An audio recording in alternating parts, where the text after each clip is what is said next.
Our last movie is Rebecca, which my camera's not on in the podcast right now, but I got a poster for it right behind me. Look at that. Hey, I just acquired this poster, but I like the movie okay. Not maybe not enough to have a poster for, but I thought it was pretty good. I was pretty yeah. into it. It was good. It's a movie about It's a Hitchcock movie, it's a Hitchcock movie, which is the it's first American Hitchcock movie. and yet it's a thoroughly British movie. It really is. It is about upper class British people being bitchy to a poor British person. All stuff that Tom Joad would not care about whatsoever. Yeah. Tom Joad could not be bothered by a single thing that happens in this movie. Yeah, this is a movie that's like kind of full of like poor person microaggressions, it's about somebody who is kind of through a whirlwind sort of marrying into an extremely like aristocratic family.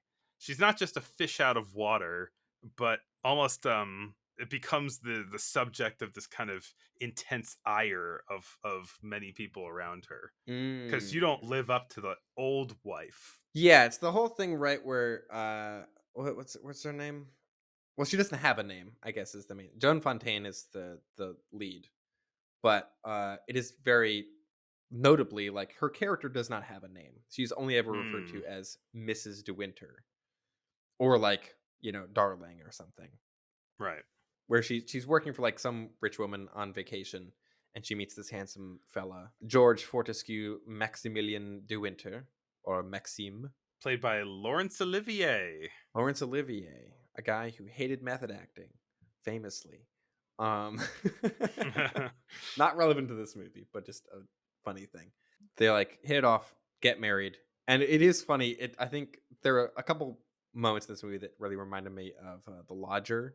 In that, right? Hmm. It's like, oh, this like mysterious, super wealthy man is just shows up, and it's like, hey, you seem fun. You want to get married and come live at my palatial estate that has its own Okay. name. And he's like, okay. And then it's like, I feel like there's all this stuff of like, I was married once, but something terrible happened. And he's like, I don't want to talk about it. And then it's I like, won't speak of my ex-wife, but I can't stop thinking about my ex-wife. right. And she's like, ooh, who's that fellow? I bet he did kill his wife. And but so there's I feel like there's all these sort of like red flags that keep popping up, right? That it's like, I don't want to talk about it. And then it's like he does like sort of little things where he's like very controlling, where he's like, don't bite your nails. And then other people that know him are like, oh, he's lovely, he's the best, like you're gonna have a great time. He does occasionally fly into a rage, but like you don't need to worry about that. So it's like it's being like very obvious about setting up like, oh, this guy definitely killed his first wife, right? Like Yeah, but it's also surely. just like everybody around her. It's not just him. It's like she gets into this Well, that's situation sort with that's this. sort of the red herring of it. It's not completely a red herring, but it is like it's drawing your attention to one thing to kind of keep your attention off who the actual kind of villain of the story is. Right. Hence the twist. Which is delivered in a was it a one take with Laurence Olivier? It was like a very It long might have been. It's a like very a long scene. where he like recounts the kind of alternative version of history that makes you re-examine everything, even though it still doesn't excuse the way that he acted. Right, of course not. But I love how that scene. I know it's just like kind of poo-pooing his Girl Friday for being like so like talky and like not having enough like I don't know, cinematic stuff going on. Hmm. I do really like how that whole scene is done purely in dialogue. One, because I think Yes, I think Laurence Olivier is very compelling in just sort of his performance, but I like how it's Laurence Olivier, good actor. Who yeah, knew? hot take. He's telling the story, and so there's a degree to which it's sort of like, okay, this is like this I mostly explains everything, but it's like, I guess I just had to take his word for it. Like, I think if they had done a flashback or anything, sure, you can have unreliable flashbacks, but I like how I think both the Hmm. main character, right, John Fontaine's character, and the audience also are sort of like, I think I believe him, but I might not. Well, it ends up being true, and what the truth of it is that through the whole movie, she has been almost like kind of metaphorically haunted by the ghost of Yes, the first Mrs. Oh God, what's her last De name? Winter. De Winter. Another The thing I love about this movie is that it is a haunting movie, but there Right. is no ghosts. It's like a metaphorical haunting movie. Yeah. The titular Rebecca.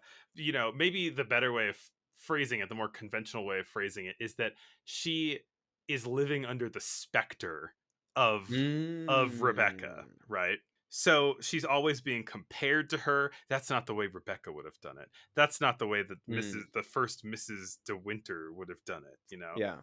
Then when Laurence Olivier gives this big kind of expository speech.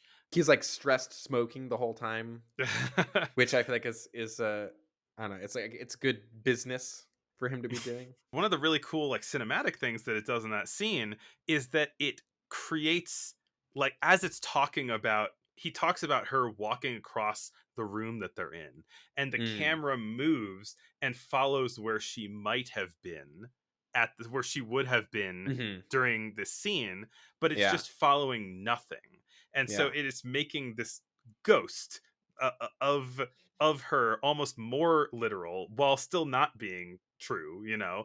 And I think it does like a really good job of like mirroring her experience, and almost like saying this thing that you felt haunted by, like it really is haunting you. Mm. Alfred Hitchcock, good director. Yeah. And then, I mean, right, there's so like, I guess the big reveal, right, is that Rebecca was actually like a psychopath, and she was the one that was like controlling and manipulative and like all these things.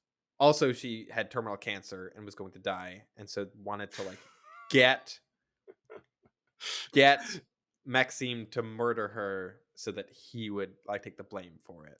Yeah, like she's like, I'm terminal, so I'm going to use this opportunity to make other people around me as miserable as I can Yeah. in the process of me dying. Which I think the thing that she had cancer is in the book that this is based on, but in the movie it's like there's a scuffle and he like pushes her and her head gets like smashed against something. Hmm. So it's like mostly accidental. Like he didn't really intend to murder her, right?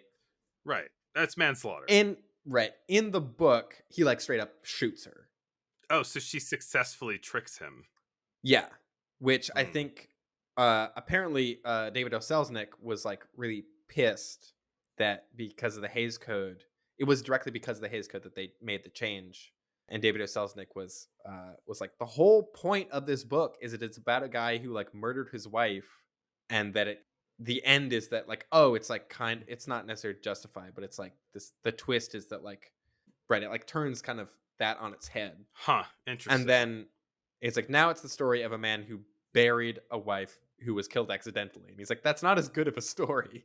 I mean, I Um, guess it kind of turns it less. It turns it more into like about the suffering that he went through as a result of her right. manipulativeness, I right? I do think it kind of still works and it kind of still has this thing of like, yeah, he murdered his wife, but like there's more to it than that.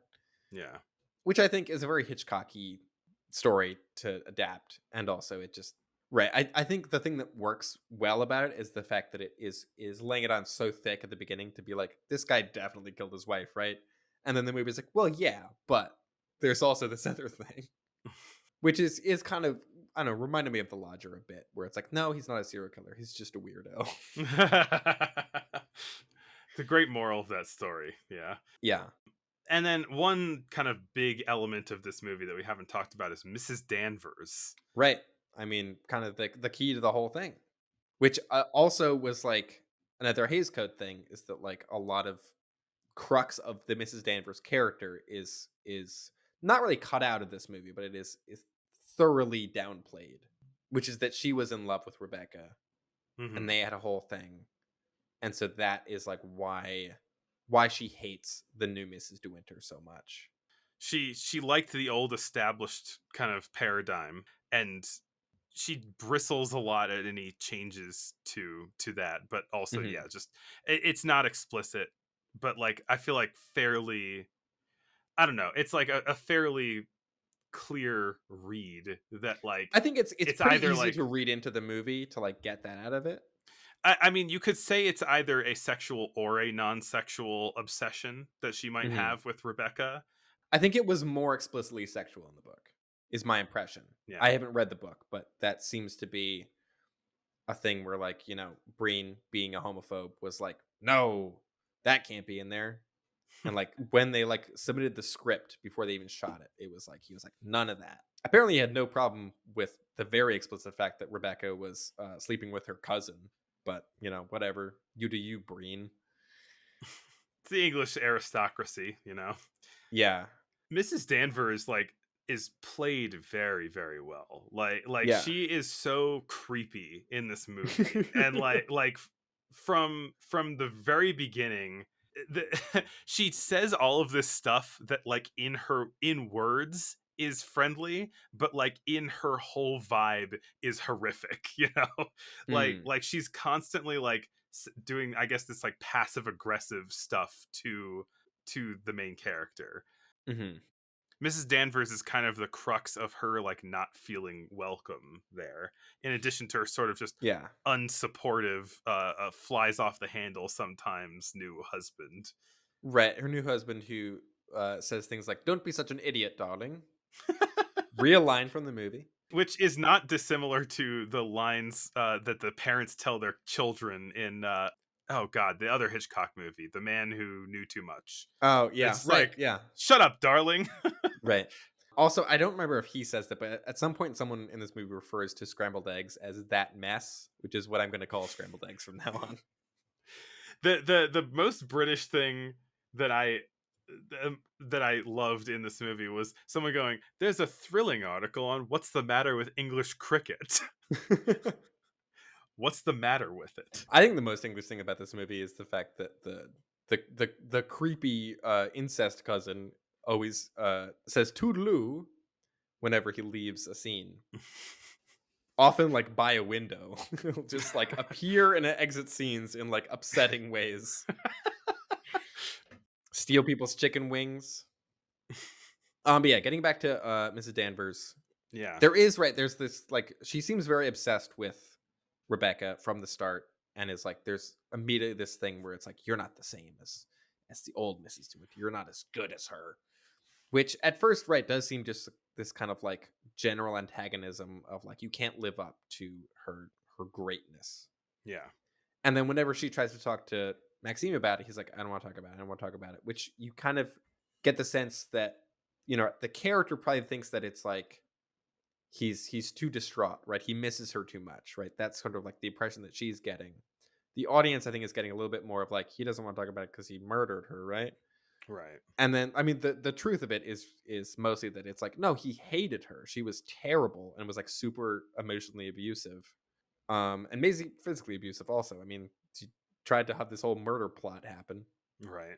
and that leads to one of my favorite scenes in the movie where Mrs. Danvers is like, "Oh, we're having a big They're having a big costume ball," and Mrs. Danvers is like, "Hey, you should wear a Oh, dress like in this painting. He'll love that. evil. That's his favorite painting." Evil. And then she's like, "Oh, great idea! It'll be a surprise." And like, does this whole thing makes this whole dress, and then I feel like me as an audience member, I'm like, "Oh, this is not going to go well." And right, so she makes this whole dress that looks like the painting, and like during the ball, like comes down this big staircase and this like big entrance, and her expression on her face, the new Mrs. De Winter, is this like happy, excited thing, and I'm like, I as an audience member know that like this is going to be a disaster, and it is. It is so tense and like agonizing to be like she's so like happy and excited in this moment, and I'm like, no, no. And then yeah, it like ruins the evening or whatever. But He's like, get back in there and take that off. yeah, that's kind of the first time that I think like Mrs. Danvers does something that is like very explicitly like manipulative, and Yeah. it's she's no longer being passive aggressive at that moment. She's just being aggressive. Yeah. It's the moment I think the movie takes a turn from like this kind of subtle experience of this, of these microaggressions of like Mhm. like rich people just like making her feel like she doesn't have a home That's there. that's more of a macro aggression. Yeah, that's just like her, just like we are in open warfare now, you Right. know. And yeah, it all culminates with Mrs. Danvers in just a crazy scene of like she what was it? She's like, if you're gonna make some kind of change to the way that I liked living at this place, Manderley, Mm, like I would rather torch this entire mansion and go down with it, like to live truly to my way of existing, than like have you sully it any further. yeah. And so she just is a creepy lady in a burning building. uh Right, burns down the whole mansion with herself inside. Um, she can join Rebecca in the afterlife. Indeed. Yeah.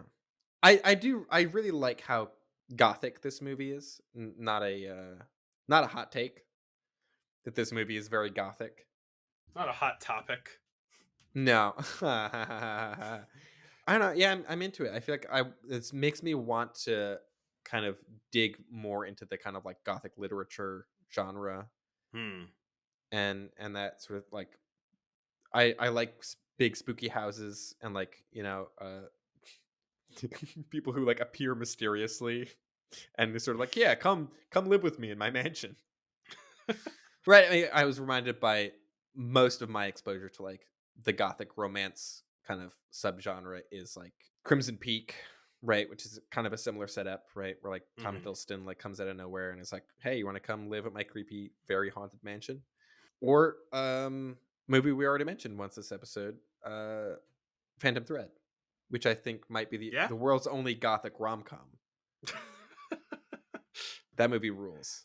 One quick behind the scenes thing that feels worth mentioning is that Joan Fontaine, the lead of this movie, is Olivia de Havilland's younger sister. Hmm.